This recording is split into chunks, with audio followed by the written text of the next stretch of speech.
A big thank you to Jero for sponsoring today's video on Patreon.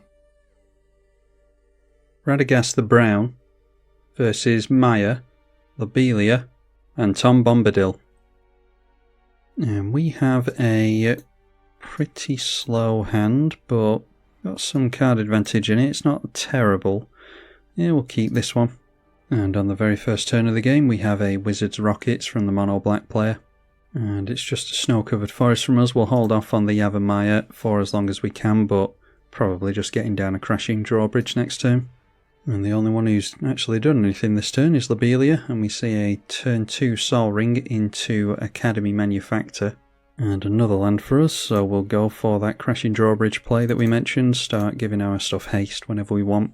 Seeing the commander enter play here after getting down some tokens with the prized statue, so a clue token and a food. Obviously use the treasure to get Lobelia into play.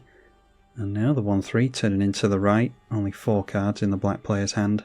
And the first spell from Maya is Benelis War Marshal. Okay, Conjurer's Closet, a distinct lack of creatures so far. We won't trigger the Garruk's Uprising with our commander, we will do with the Goreclaw, so maybe we cast Goreclaw before our commander. Although casting this into our commander would be a better idea, I think.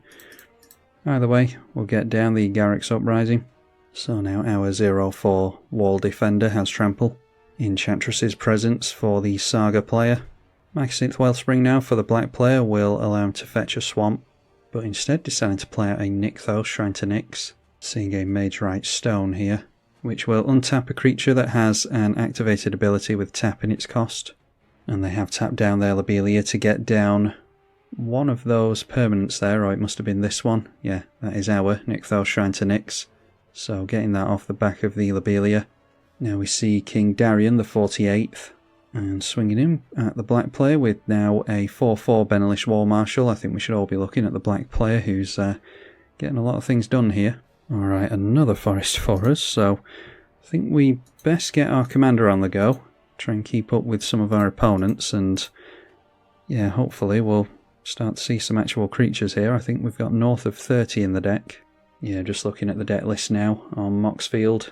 Links are in the description for any of my deck lists. Whenever you want to see any of those, they're always in the description. It does trigger on itself, so we look at the top 4 because its CMC is 4, and clear a bunch more lands off and get into a Cemetery Prowler. But yeah, just looking over at the deck list, it is 37 creatures we've got in this deck. Don't think there's any need to give haste, so we'll just hold back our 2 big defending creatures. Elspeth's Nightmare. Destroy a target creature an opponent controls with power 2 or less. So you would hope that that would go over here, but it may well go on our commander. Alright, yeah, the Academy Manufactor is a good target as well. So in response, the Mage Right Stone going to untap the Lobelia, and then tapping it, they sacrifice the Academy Manufactor in response, so each opponent getting drained for 2 on Lobelia's ability there. Okay, our opponent played a different swamp there. We saw this one, but this is what was searched for previously, so we do know that they have a swamp in hand at least. Lobelia looks like she's being activated again, sacrificing the Wizard's Rockets this time to draw a card, and playing a card from exile. Alright, so now seeing another saga, that is Elspeth Conquers Death. And that goes after the Elspeth's Nightmare. And that's followed up with a Noxious Gear Hulk, which probably goes on our commander. No, it goes on the Anthem effect, the Benelis War Marshal, so yeah, we're looking pretty good so far. Dodging a decent amount of interaction here. Not worthy there is a Yavimaya over here now, so we don't necessarily have to hold off on getting down our Yavimaya. Won't make any difference having 2 in play. Not wanting to play out the commander until he can make landfall into it. So just holding up 5 mana. Alright, and that is a Scavenging Ooze. So we could go for 2 creatures into the Radagast. It's not likely that we'll get into another creature off either of the smaller creatures, but it's something that we could try, I suppose.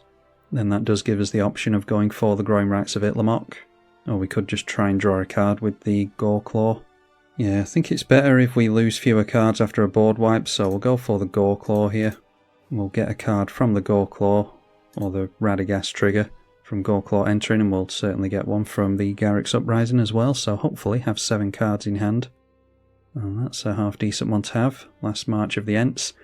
And we put a Lightning Greaves, Natural Order and a land on the bottom. Soul of the Harvest, more card advantage for us. So yeah, starting to work out now. And whilst our opponents are leaving us alone, I think we'll continue to leave them alone and let them point all their interaction at each other, so we'll hold back the commander damage. Obviously if someone had a Planeswalker or something, we could turn the Goreclaw in towards it with the Crashing Drawbridge. Next saga is there and back again. Up to one target creature can't block for as long as this is in play, and that targets the Noxious Gearhulk, a 5/4 with Menace. Seeing Chapter 2 on Elspeth Conquers Death, so our non-creature spells are going to cost 2 more. So looks like we'd be encouraged to just get down more creatures next turn, unless we want to pay 5 for this thing. The 5/4 can't block, so might as well swing in, and it heads in towards us. So just take the 5 here, I think. We can gain a little bit of life from the Scavenging Ooze, although I don't think there's any creatures to exile yet. We have one over here in the Beneless War Marshal. King Darian being activated, putting a plus counter on itself and creating a soldier token. And then through to the Maya player's turn. And there we see Maya, so like we said before, likely going to drop landfall into this. So making a 3/3 token for free. And yep, continuing to concentrate on the mono black player, which might get some removal out of the black player's hand. Throwing the 2/2 in the way of a 4/5. And then sacrificing the Mycosynth Wellspring will get another swamp into play, or into their hand even. They'll be able to play it next turn. And they're activating the ability to drain us each for 2. Then after that it is an Undying Malice, so blocking has been declared. And it's going to return to the battlefield tapped with a plus counter on it. So they will lose the exiled card there. So that's gone into this exile zone face down. That won't enter play for the rest of the game. But they do get to look at a fresh 3 cards. So I suppose we'll have to test them for some removal and show our opponents that we're looking at this player as well. There's a Lotus Cobra, so we can't go for Lotus Cobra and Soul of the Harvest, unfortunately. Oh, actually, this will only cost 4, won't it, thanks to the Goreclaw, so we can do that, actually. So drop the Lotus Cobra and hope that we manage to get into a creature off this. Would have been nice to go for Soul of the Harvest first, but we need to make landfall into the Cobra to make 4. Alright, and just so happened to see 2 creatures off the top there. There is a Hornet Queen and an Apex Devastator. I think that's going to draw the ire of our opponents because we do have to reveal these, so I'd just rather take the Hornet Queen. We've already got a massive spell in last March of the Ents. So then we drop the Yavimaya. That makes us a green mana with the Lotus Cobra. And it does mean that we're going to have one floating. So we could just go for the Growing Rights of Itlimoc as well and get that flip round. Might be that the Saga player goes for a board wipe, but we've got a grip full of cards here, so let's just try and keep it moving. We're actually going to have to discard down to hand size here. Mono black player is holding up priority, so Radagast on the stack first so that the Garruk's Uprising will resolve. And that resolves first, drawing us into a creature that is duplicate. And we've got Delighted Halfling we can cast here into the Soul of the Harvest. The other option is a Beast Whisperer, so we'll just go for the Halfling for the sake of looking at more cards. And obviously we've spread out all the different creature types in this deck, hence the reason that we're able to hit with the Radagast so regularly. So Radagast and now the Soul of the Harvest go on the stack. And we will draw a card just for the sake of looking at more cards. And there is a team of Sabertooth. Should have put them on the stack differently, apparently. Obviously, we didn't know the top of our library. Just revealing a Forest with the Radagast, so not getting card advantage from that. And then let's tap down the Crashing Drawbridge. And there's nothing we can do with the mana from Delighted Halfling. So we've got the option of swinging in with that. And let's hit our opponent, hopefully, for more damage than he just dealt to us with the 5/4. I think we're fine to turn these big heavy hitters in sideways, hold back some blockers just in case. Goreclaw will give a +1/+1 buff to our elemental, as well as itself, so that is a 7/7, a 5/4 and a 2/5 commander. And now we'll test our opponent on some removal here. Majorite Stone going to untap the commander, and then jumping in the way of our commander, that is 2 damage from the commander onto the 3/3.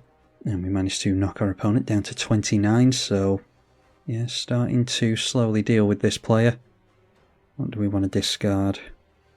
Is the Cemetery Prowler going to be too slow at this point? Not doing incredibly well on mana. We'll want to flip this round next turn, I think. I think the Cemetery Prowler is... yeah, I think that's fine to go down because we've got Graveyard Hate from the Ooze.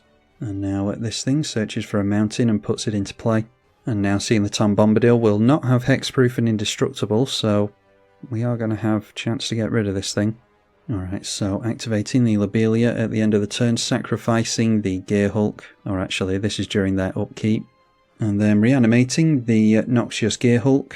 We'll be able to destroy something again. That is from the Saga. And they are going to be able to play an exiled spell here during the main phase. So the Gearhulk comes down and deals with our Soul of the Harvest. And after that it is more sack fodder in a Mere Sire. Followed by an Old Gnawbone, that's probably ours. Then untapping the Lobelia again. And now sacrificing the statue so that he'll get a treasure token, and Lobelia obviously going to trigger again. Yeah, another card exiled they want to play.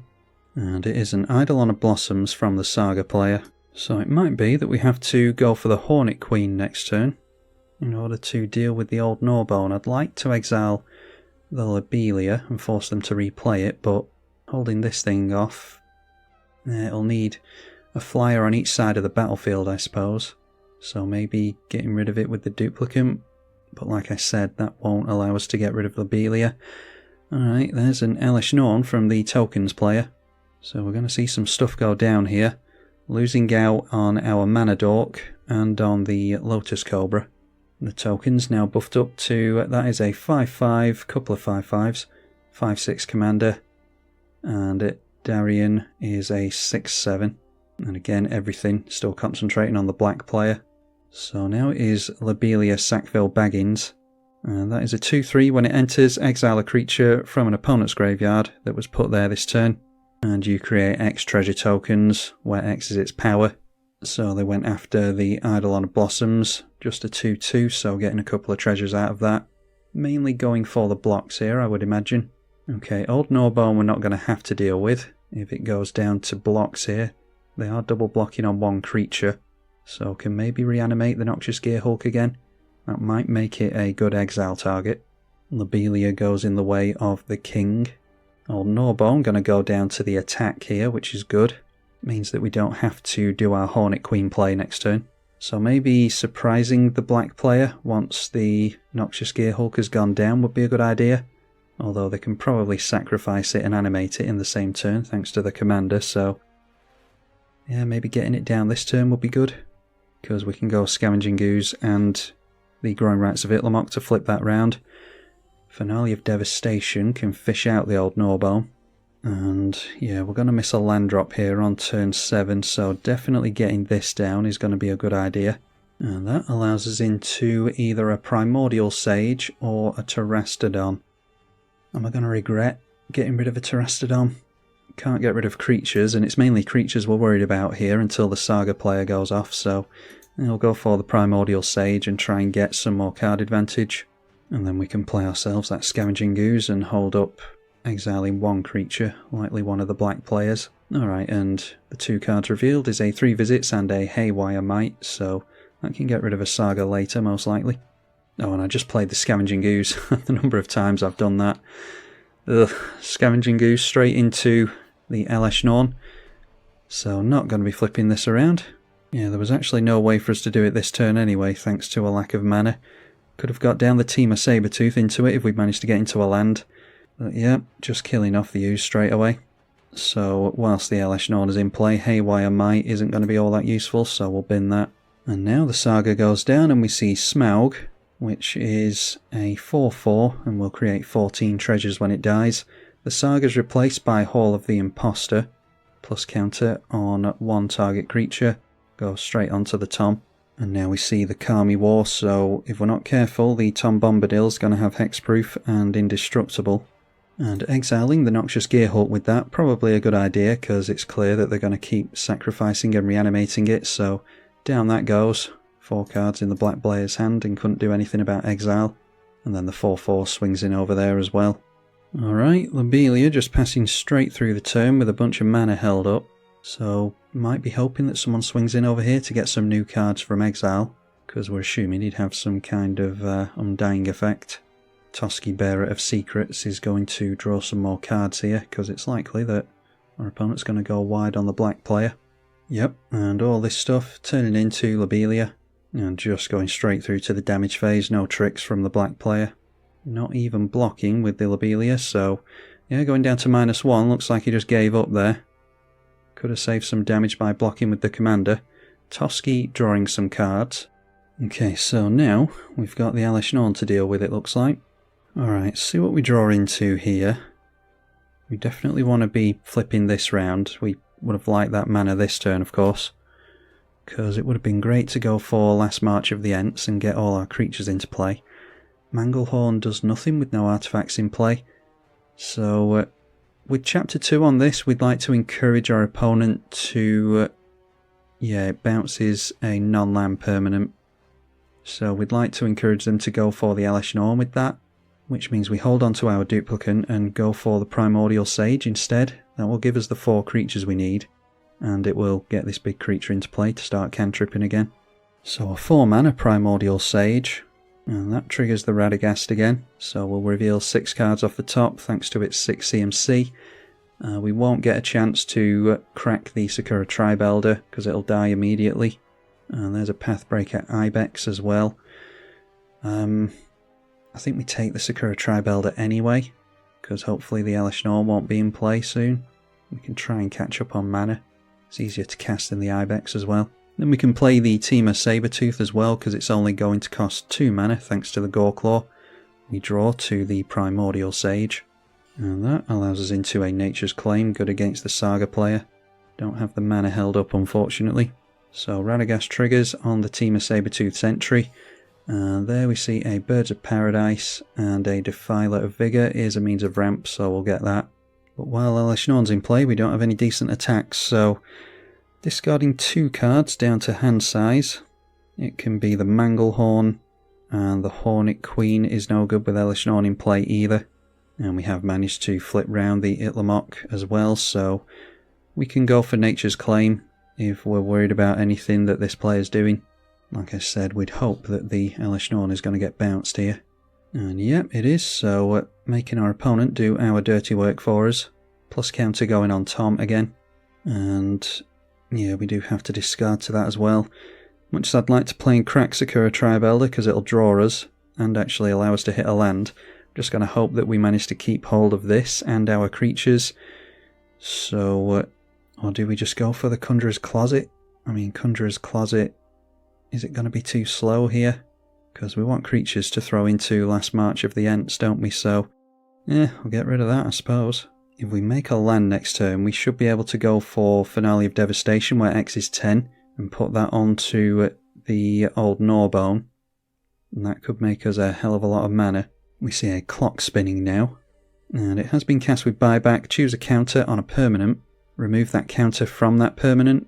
That's targeting the squirrel here. I'm not sure what the aim is there. So I'll just let that resolve, I suppose. Yeah, I think that was a mistake by our opponent. Obviously want to target his sagas there. Michiko's Reign of Truth is going to cantrip thanks to the Enchantress. And target creature gets +1 until end of turn for each artifact and or enchantment you control. Obviously they're going to control a lot of enchantments in this deck. And that goes on to the Tom Bombadil, which is hexproof and indestructible. So that is now a 10-10. And swinging in over at the Elesh Norn player, who does have an indestructible in the way there, so might want to swing in at us. So do we punish him here for doing that? We could remove indestructible from his commander, but we'd have to gang up on it in order to get rid of it here. So yeah, we just go for Nature's Claim onto this, I think. It's noteworthy that they'll be able to exile a big creature next turn, which will, yeah, likely be one of ours. Although if they get the Elesh Norn down here, maybe not. Anyway, getting the hexproof and indestructible away from Tom could be relevant against a white player. And what I should have done here is tap that for more mana. I could have blocked and bounced with the Temur Sabertooth. Yeah, okay, we'll just have to lose the Crashing Drawbridge. Hope that we don't care about the haste. Okay, that's a Force of Virtue from our opponent, doing that during the end of the turn. And creatures get a +1/+1 buff. All of our creatures will still survive the Elesh Norn if they decide to get that down again. Seeing Hall of Heliod's generosity here. And in the bin there's an Overwhelming Stampede, a Tolsamir as well. So no enchantments in the bin. Be interesting to see if they turn in sideways here. We might be able to get them with the Finale of Devastation. Eleshnorn comes down again, so that's a lot of power and toughness being lost. Okay, and turning at least something into the Saga player, just the Toski, so deciding to hold back blockers is an intelligent play, I think. That means that we're more likely to go for March of the Ents, which is a lot worse when you've got Eleshnorn in play. Anyway, Smaug jumping in the way of the Toski, so 14 treasure tokens incoming. Okay, Return of the Wild Speaker for some more card advantage. Now again, this thing could exile the Eleshnorn. As much as I want to go for the duplicate now, I could force my opponent to do it. So does that mean we just go for Defiler of Vigor here? And wait yet another turn to go for March of the Ents? We've got Return of the Wild Speaker to draw cards with now, which makes this a lot better. Yeah, do we just continue to go slow? I think we do. So that will draw us a card with the Primordial Sage. It's noteworthy that that's on cast, while the other one, Soul of the Harvest, is on entry. So we'd rather have this in play for the last March of the Ents if we want the card draw, but I don't think we're going to struggle here.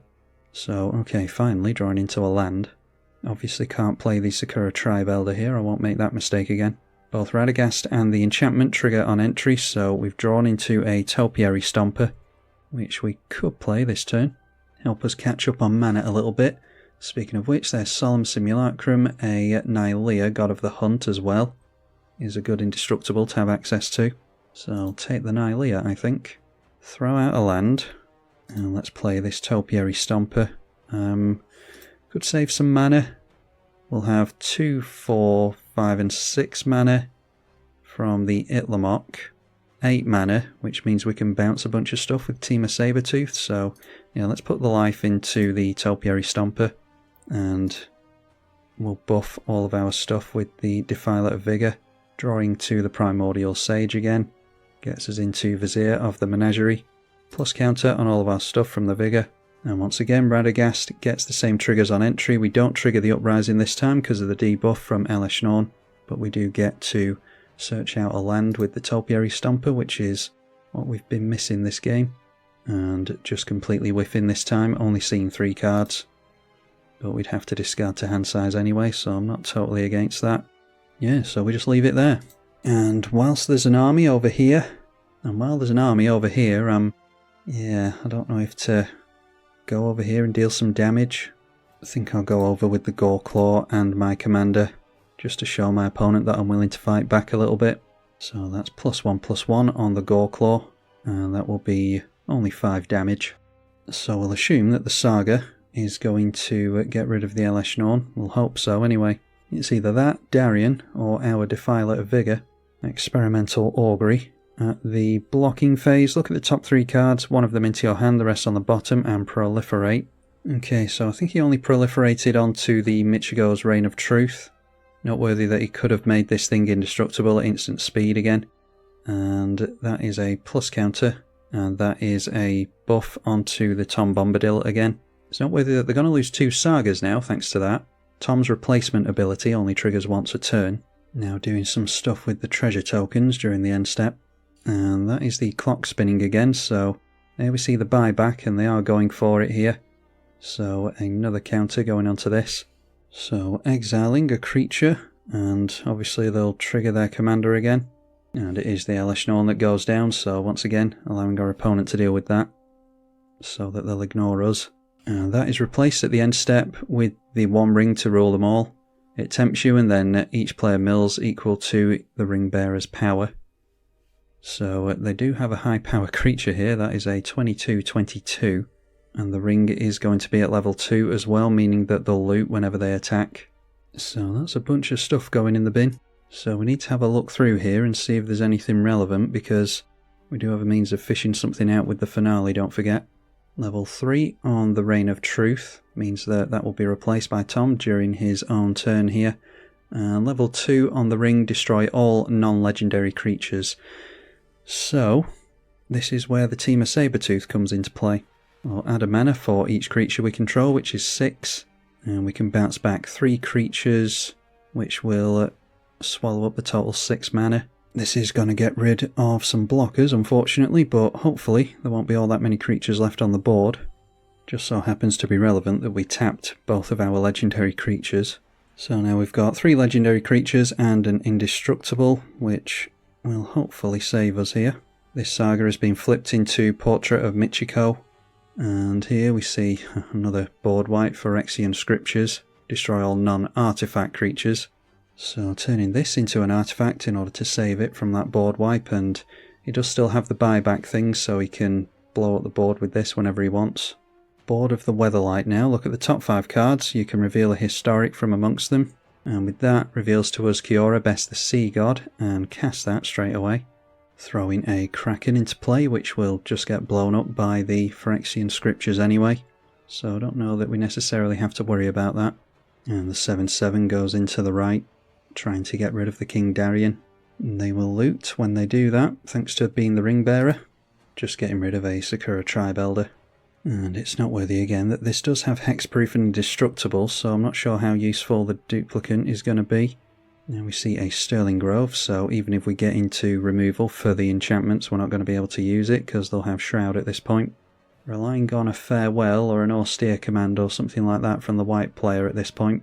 Spear of Heliod, not going to do much I don't think. And if our opponent swings in towards us, I'll probably let him hit us so that he can draw a couple of cards and hopefully get into a board wipe. Instead, throwing in the Toski towards, not really thinking about drawing cards there. So just throwing the 14/14 in the way of that. And I don't see that there's much of anything we're going to do here. We could bounce the Goreclaw back, ready to go last March of the Ents. We could waste the Finale of Devastation on the Goldspan Dragon. Old Norbone even, not Goldspan Dragon. If we put it on this, it could encourage our opponent to wipe the board straight away. And then we've got a follow-up with Last March of the Ents with a grip full of creatures. So, keeping the Goreclaw in play probably a good idea then. Although it's going to get blown up to the Phyrexian Scriptures anyway, isn't it? Anyway, we'll have to discard down to hand size most likely. There's an Ancient Tomb. I'm not sure if we need that, but I'm not against having it. Especially with Yavimaya in play, we don't have to put the life into it for the extra mana. So Sakura Tribe Elder could become relevant here, because it could gain haste and +10/+10. We're just really trying to force them to blow up the board. Yeah, and if we go for the Sakura Tribe Elder, the Ancient Tomb mana actually is relevant here. Yeah, if we go for Ancient Tomb mana, then we'll have 7 +4, and then a floating mana here is 12. So yeah, we'll make use of the Ancient Tomb mana, go for the Sakura Tribe Elder. Triggers the Radagast again, we're not particularly interested in, we likely whiff here anyway. There's an Eternal Witness, we must already have a human shaman, or a human of some kind. Yeah, the Sakura Tribe Elder is a shaman. There's some little nombos like that we've got in the deck. I wasn't incredibly strict, so there is a tiny bit of crossover here and there, but I think we're doing fine on keeping our handful anyway. So X is 10 on the Finale of Devastation, and we go after the Old Norbone, and we either hit and make a bunch of treasures, or our opponent is forced to wipe the board here, because that is a 17/17 in the air. We'll draw as a card to the Garruk's Uprising. We've got 40 cards left in the deck at the moment. Gets us into a Silverback Elder and an Acidic Slime to blow up sagas with. So if we're going to lose all our creatures anyway, might as well turn them all in sideways to the left. And Goreclaw will give everything +1/+1 and trample. We've already got trample from the Uprising anyway, so it's just an Anthem effect. Okay, throwing the Kraken in the way, and what is currently, a 14/14, so won't kill off the Goreclaw here. Okay, and going through to the damage phase here, have I missed something? Does that buyback card target? Is that how it works? Sterling Grove, they just gave their thing Shroud here, so I'm not sure they can actually target. I've only just realised that. So we might actually be able to just get rid of our opponent here. I was trying to force his hand, but this way works too. Alright, managed to take him down to -18, awesome. So Old Norbone going to trigger a bunch, and we get a hell of a lot of treasures here. Might be an idea not to auto-yield actually, because we might crash the client. Yeah, our opponent's seen here that he screwed up, but Also realising that he could have sacrificed the Sterling Grove. I've made some mistakes myself this game. I've just got in straight from work and tried to play a game straight away, and my brain isn't quite working. Yeah, he could have sacrificed the Sterling Grove to remove Shroud and then targeted that and blown up the board. But there we are. That's why you play to your outs, because you never know if an opponent's going to make a mistake. Made a few myself this game. So we end up with a bajillion treasure tokens, and I think while we're not going to have access to haste, it's probably a good idea to just go all in on Last March of the Ents, and if our opponent can do something about it, then so be it. It's been a fun game regardless. But when are we going to get a chance like this to go for a massive Last March of the Ents? Alright, so still with 46 treasures. The Last March of the Ents can't be countered, not likely against a Celestia deck anyway. So we'll draw 18 cards, I think, here is the biggest power. So we go down to 21 cards in our library, and we just put them into play, so cast triggers like this won't work, so we'll leave that in hand. Can go Ubermauled Hydra, the Courser of Krufix, couple of Dorks. Might actually clear our deck of creatures here. Another Dork. The Topiary Stomper, Nylea, God of the Hunt, the Vizier of the Menagerie, the Hydra back out again, the Primordial Sage as well, which isn't going to trigger because it's on cast. Duplicant, Silverback Elder, and the Acidic Slime we can blow some stuff up with. And I think I'll just hold on to the two big creatures in Terastodon and Apex Devastator, so we've got something to do after a board wipe. And this is going to trigger our commander a hell of a lot, but not likely that we're going to deck ourselves with our commander. Plenty of non-creatures left to whiff with. So there we see a bunch of triggers. That is Garruk's Uprising. We'll put those on the stack first so that Radagast can pick out some creature cards. See that we have a Beast Within on top of our library. We can see that thanks to the Centaur. So just put Duplicant on the stack. That can get rid of the Toski because it's indestructible. The Topiary Stomper can search up a land. Acidic Slime. I think we're fine to just go after Hall of Heliod's Generosity so that they've got fewer targets that they can bring back with that. Okay, and with only 21 cards left in the library and a bunch of tutors and card draw effects on the stack, can we say no to this? Yeah, you have to draw a card with this, so I think I'll say no to Radagast a bunch. But I'll fast forward through the triggers and you can see what cards that we're getting into with this, because we're going to look at our whole library multiple times here. And they see the target for this, so activating it in response. And it is targeting a Marshal's Anthem, so they can reanimate something with that. That's pretty much going to be their entire next turn though, most likely.